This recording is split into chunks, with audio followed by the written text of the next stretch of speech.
الحمد لله الحمد لله رب العالمين والعاقبة للمتقين والصلاة والسلام على رسوله محمد وعلى آله وصحبه أجمعين. أما بعد، فأعوذ بالله من الشيطان الرجيم. بسم الله الرحمن الرحيم. الذين آمنوا وتطمئن قلوبهم بذكر الله ألا بذكر الله تطمئن القلوب. صدق الله العظيم. دوستان نهایت عزیز و گرامی، خواهران و برادران مسلمان، السلام علیکم و رحمت الله و برکاته. بعد از یک وقفه طولانی امروز خداوند شکرگزار هستم که با ما امکانات زیرا عطا فرمود که بتانیم یک ویدیوی دیگه هم با حضور شما پیشکش کنیم. این بار عنوان از ویدیوی ما هست که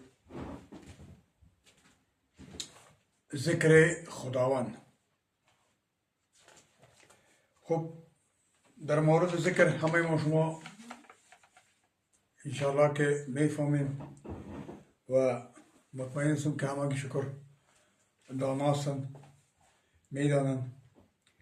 خب باز هم به خاطر معلومات اضافی شما برای شما عرض میکنم که ذکر چیست. ذکر میگن که ذکر فکر و عملی است که با واسطه آن ما از خداوند که مالک و خالق و اصل ما است یاد میکنیم. چرا خداوند اصل ما است؟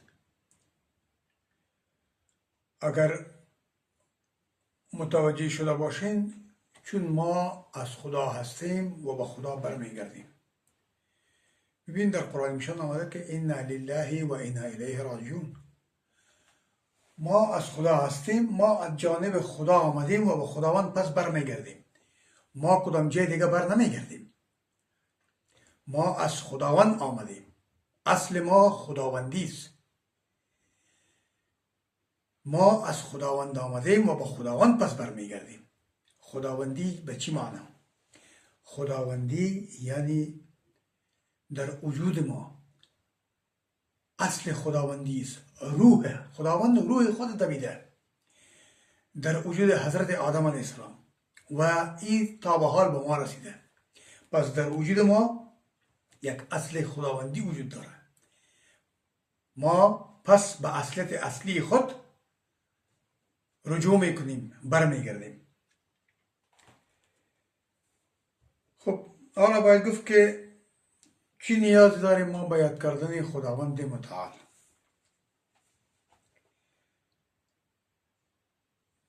مولانا جلال الدین بلخی میگوید که آخر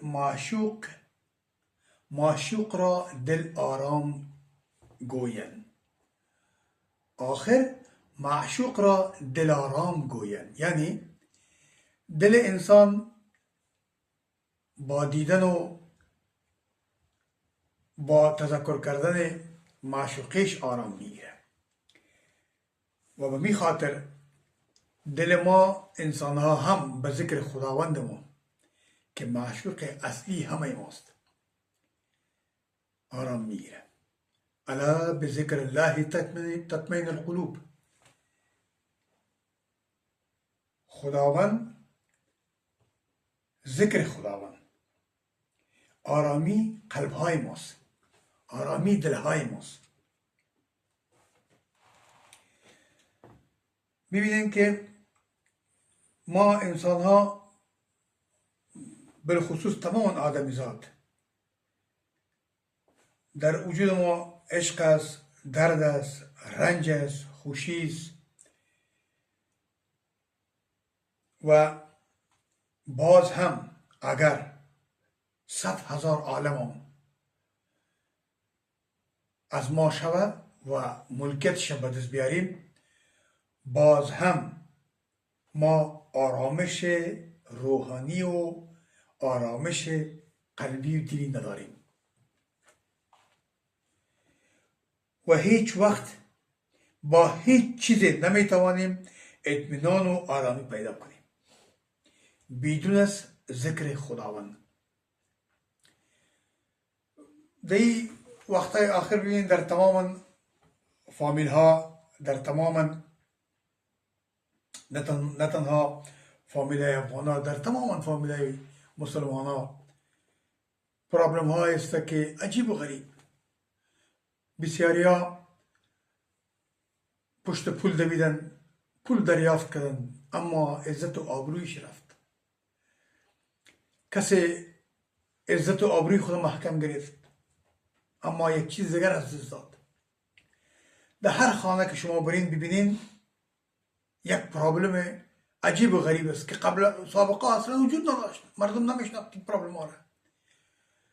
حالا ببین اولاد نافرمان، دختر و بچه نافرمان در یک خانه، زن نافرمان، شوهر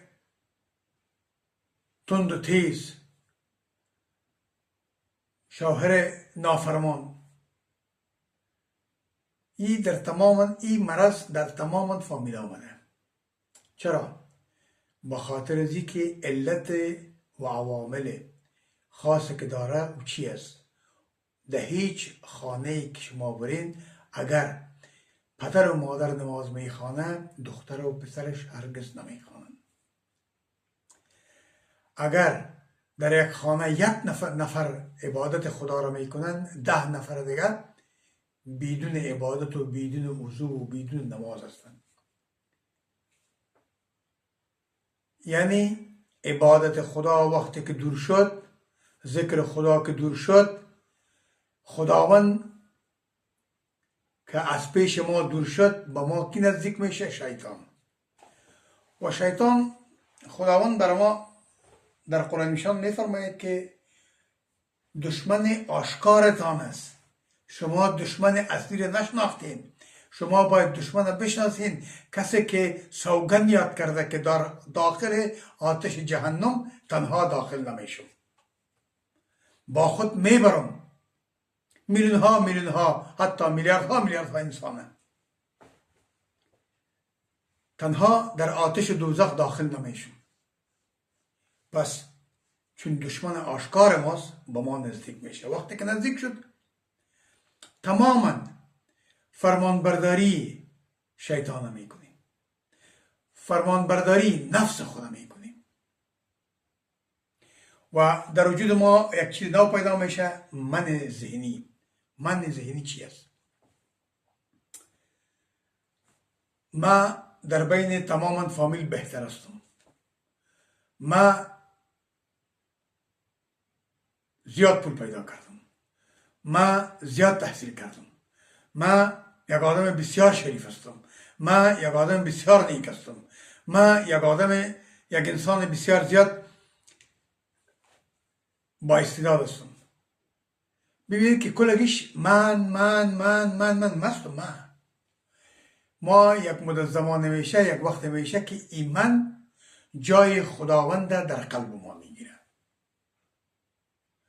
وقتی که ایمان ذهنی، ایمان فکری جاگزین خداوند در قلب ما شد، پس ما شروع میکنیم به پرستش معبود جدید، معبود نو که عبارتند از من ذهنی است. هرچی که او تحت قیادت زوم رفتار میکنم، هرچی که به ما امر کنه ما کار میکنم، چون او به ما فهمانده که همه کار امو است. هر چیزی که به ما هدایت بده ما کار میکنم. حالا ما هدایت خداوند نمیپذیرم به خاطر که ما معبود نو برای خود پیدا کردیم. و معبود عبارتند است این من ذهنی است، این خودستایی و خودصفتی است که در وجودم است. پس همی است باعث تماما خرابی ها در فامیل ما، در فامیل های ما، در اولادهای ما، در زندگی روزمره ما. زندگی ما هیچ با وجه احسن پیش نمیره. در هیچ فامیل، هیچ ایتو فامیلی نیست، ما گارانتی میکنم، ما وعده میکنم و چلنج میتونم که مبرا باشن از این پرابلم ها.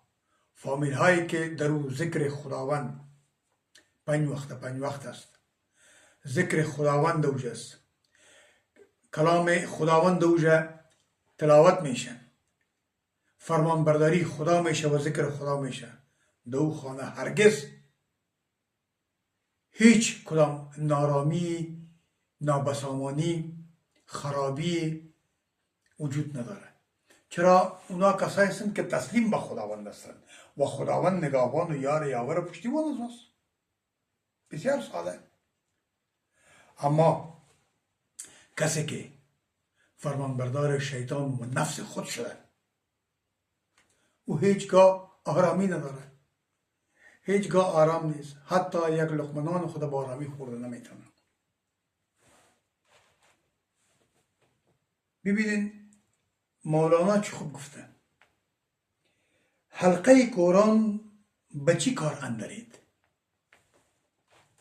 ای حلقه قرآن به چی کار اندرید؟ دیدبان را در میانه آورید.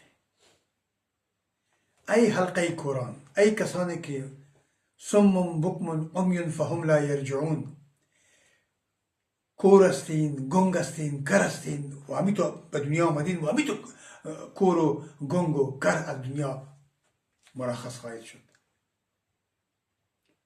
آیا نمی بینید؟ چشم دارین اما حق نمی بینین، زبان دارین حق نمیگین، گوش دارین حق نمیشنوین. با مو خاطر وقتی که حق ندیدی، حق نشنیدی، حق نگفتی، پس برادر تو، همسفر تو شیطان است و شیطان تو را با خود یک جا میبره، بسیار افتخارآمیز تو را با خود میبره. ای حلقه قرآن، شما همه روز در صفحات مجازی یکی دیگر توهین میکنین، ما بهتر هستیم از شما، شما از ما کده بدتر هستین، شما پستر هستین، شما رزیلتر هستین. دیگه گروپش میگه نه شما بدتر هستین، یکی دیگر توهین کرده میرین. در بسیاری جاها سعی ببینین انسانهای پیدا شدن که به خدا، به کتاب خدا، به رسول و پیامبر خدا اهانت میکنن، کلام خدا را به استهزا میگیرن، توهین میکنن، تحقیر میکنن.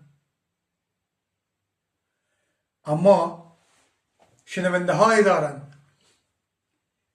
کسایی دارن که از اونا پشتیبانی میکنن. حیران میمونم به این حلقه قرآن که در این تاریکی، در این تنگنای تاریک و سیاه شما زندگی بسر میبرید.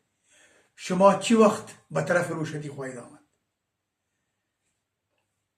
شما وقت میفهمید وقتی که ملک الموت خداوند مرگ براتان بفرستن، با شما دو وقت، دو لحظه حق میبینید، حق میفهمید که آل ناوقت شده. متاسفانه ناوقت شده، خیلی دیر شده. ای حلقه قرآن، بگذارید همگی کارهایی که شما میکنید، برگردید به او خدایی که مالک حقیقی است، به او خدایی که اصل ماست. ما از اصل خود هجران کردیم. ببینید مولانا رومی چه خوب گفته، نیست در عالم ز هجران تلختر، نیست در عالم ز هجران تلختر، هرچی خواهی کن ولیکن آن مکن. هرچی میخوای بکو، از اصلت هجران نکو. اصل تو خداوندی است، اصل تو او خداوند یکتا و یگانه و لا شریک است که مالک حقیقی است. او اصل ماست. از اصل خود باید هجران نکنیم. با کدام طرف؟ به طرف شیطان، به طرف او معبودایی که خود ما ساختیمش. در کعبه قلب خود ما خداوند جاگزینش معبودهای فلزی، معبودهای چوبی، معبودهای آهنی ساختیم. هوش فکر ما طرف خانه، جای زندگی، پول، موتر، آرگاه، بارگاه، این کلش معبودایی است یا خداوندایی هستند نعوذ بالله منها که ما در قلب خود از بجای خداوند یکتا و یگانه و لا شریک او را جاگزین ساختیم و پرستش کدا میریم همه روزه مصروف هستیم. از خدا اگر خواستیم غیر خدا را خواستیم. آیا کدام وقت از خدا خواستیم که خداوند مرا در جمله بنده نیک، در جمله بنده صادق امین خالقا حساب کنی بگردانی خدایا، از جمله بنده مخلص مرا بگردانی؟ نه، ما هرگز این کار را نکردیم و نمیکنیم. ما صرف از خداوند همیشه هر لحظه امیر میخوایم که خداوند در رزق روزی ما اضافه کنی، اضافه کن لگم خدایا. چیزی که تا فرمودی این کفایت نمیکنه. برای من خانه دادی، موتر دادی، زندگی، آرگاه، بارگاه، همه چیز دارم، اما این کم است. چرا؟ من حسود هستم. دوستای من 3 تا موتر دارن. من بخیل هستم. چرا؟ بخاطر که من بخل میورزم. این بخل، حسادت، عداوت، اینا کلش مرض است و کسایی که چیزا را در وجودشان است همشان مریض هستند و علاج از این امراض صرف ذکر خداوند است. اگر ذکر خداوند کردی نوش جانت، خداوند با توست. اگر از ذکر خداوند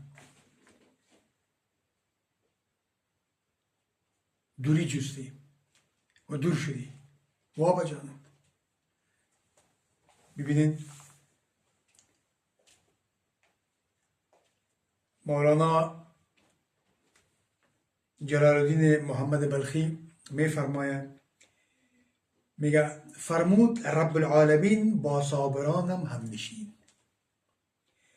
ای هم نشین صابران افرغ علینا صبرنا. میگه خداوند فرمود در قرآن میشم، خداوند میفرماید که میگه ان الله مع الصابرین، الله با صابران است. پس الله هم نشین صابران است. مولانا میفرماید که میگه خود پروردگارم میگه رب العالمین فرمود که با صابران هم نشین هستم. مولانا پس چی تقاضا داره؟ ما خود تقاضای موتر و خانه و بلدینگ و خداوند بچه مرا دکتر بسازه، دختر مرا انجینر بسازه که در بین فامیل قوم برنتنیشان ما باشم، من بچیم باشه، دخترم باشه، من همگی ما میگیم من. اما مولانا چی میگه؟ میگه ای هم نشین صابران، ای خداوندا که تو هم نشین صابران هستی، تو یار و یاور صابران هستی، افرغ علینا صبرنا. خداوندا برای من صبر عطا فرما تا من هم نشین تو شم خدایا، تا من هم نشین صابران شم پروردگارا. این دعای مولانا است. مولانا جلال الدین بلخی یک ولی خدا بود، یک دوست خدا بود، یک فرمانبردار خداوند بود.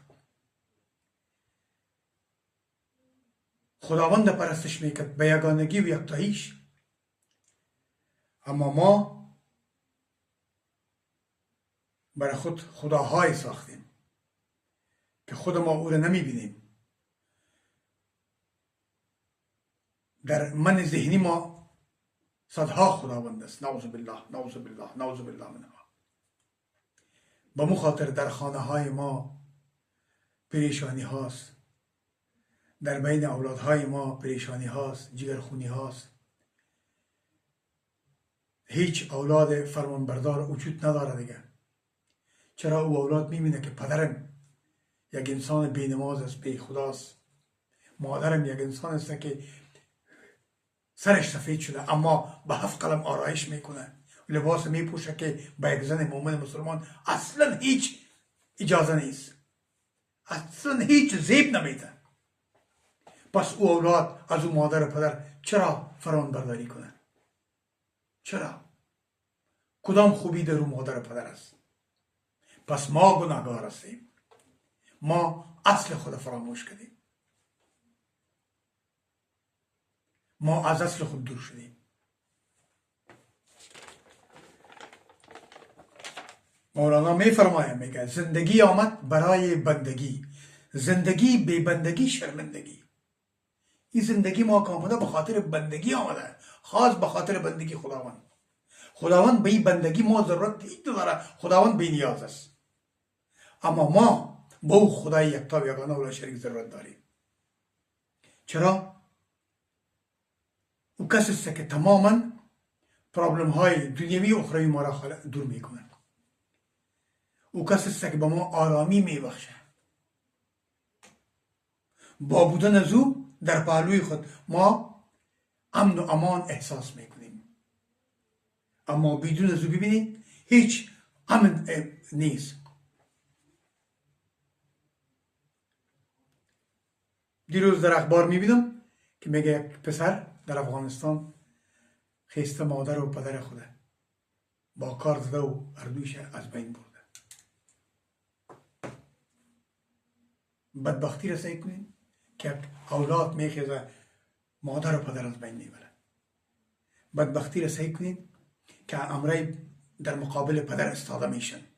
بدبختی را سعی کنین که به خاطر اگر پدر کدام کمی تندم در خانه صحبت کنه، عاجل تلفن میگیرن به پلیس زنگ میزنن که پدرم مادرم زد، پدرم مرا زد، لط کرد، مرا دو زد، مرا توهین کرد. پدر دستش پلیس میبنده و میبرش. این کلش چی است؟ این به خاطر که ما نافرمان بردار شدیم، ما فرمان برداری خدا را از خود دور کردیم. ما کل ما همه ما پروفیسرای هستیم که ما به قرآن دیگه ایمان نداریم.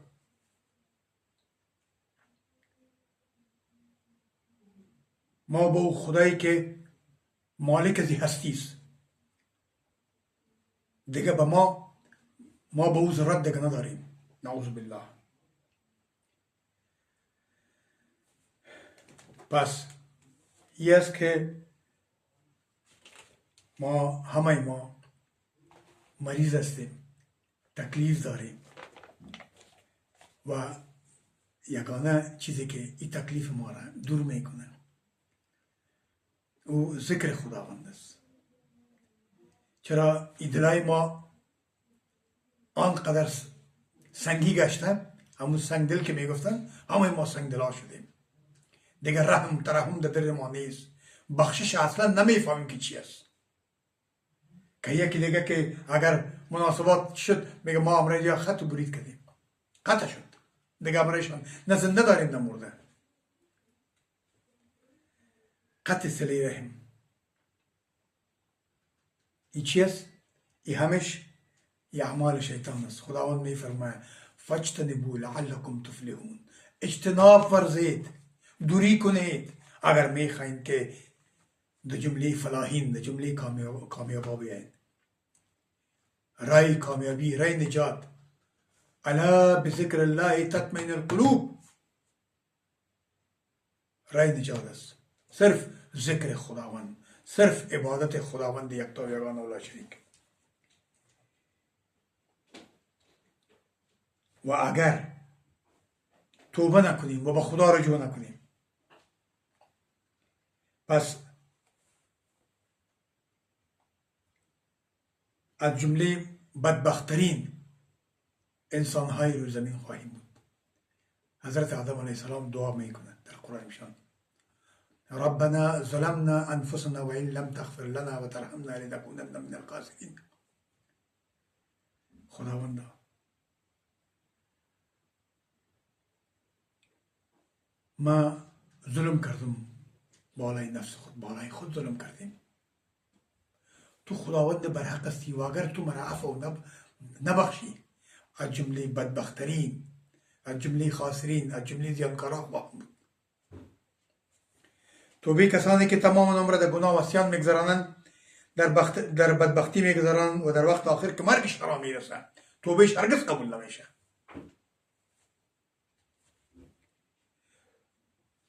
و توبه کسی که در حال کفر میمیرد هم قبول نمیشه، 1000% قبول نمیشه.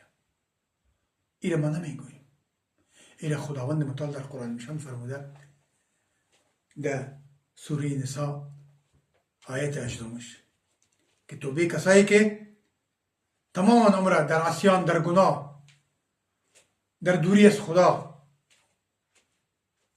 میگذرانه و در آخر عمر که میرسه و وقتی که مرگ برش میوه او وقت میخواه توبه کنه، او وقت ناوقت است. به انگلیسی میگن too late، ناوقت است، او وقت توبه قبول نمیشه. متاسف همین عالم سر وقت است. خواهران برادران نهایت عزیز، بیایی که به خدا یکتا و یگانه و لا شریک پناه بریم و توبه کنیم پیش از اینکه مرگ به سراغ ما بیاید و به خدا یکتا که خالق و مالک حقیقی ماست و معبود حق و اصلی ماست پناه ببریم. او خدایی که به ما همه چیز عطا فرموده، به او خدای خود پناه ببریم. بیایی که از گناهان خود توبه کنیم. توبه پذیر او است، میپذیره، زود میپذیره. وقتی که میگه از دل خیزد بر دل ریزد، دعایی کنیم که از دل ما، از قلب ما بخیزد و با خداوند خود وعده کنیم که خالقا مرافع کنی پروردگار عالم، من دیگه به گناهای خود پس باقی بر نمیگردم و توبه کنی. خداوند بخشنده و مهربان است و من الله توفیق.